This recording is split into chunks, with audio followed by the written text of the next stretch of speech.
दिवाळीचं सणाचं जे पर्व असतं ते एक आनंद पर्व असतं जीवनामधले, वर्षातलं असतं आणि जीवनातलं सुद्धा असतं.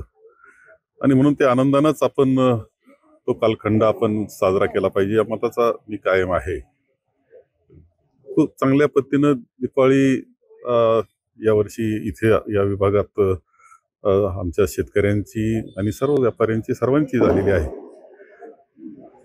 एकच की मराठवाडा, विदर्भ आणि अनेक जिल्ह्यांमध्ये शेतकरी अतिवृष्टीमुळं त्याचं नुकसान झालेलं आहे, ते मात्र काळजी लावून जातं.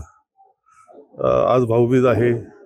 शेवटचा असा हा एक दिवस आहे जो बंधू आणि भगिनीच्या प्रेमाचं प्रतीक ते असतं आणि बंधुभावाचं प्रतीक असतं. दिवाळी सणच बंधुभावाचं प्रतीक सांगणारा आहे. मानवतेचा सण येतो, त्याच्याचा सण आहे, मानवतेचा आहे, बंधुभावाचा आहे. आणि म्हणून हे बंधू आणि भगिनी, बहीण आणि भाऊ याच्यातलं एक नातं असतं, खूपच खोलवर जिव्हाळ्याचं अंतःकरणातलं नातं असतं. ते सांगणारा अशा प्रकारचा हा सण आहे. आणि त्या निमित्तानं मी इथे आलो आहे दुर्गाताईकडं. आज झालेला आहे कार्यक्रम चालू आहे.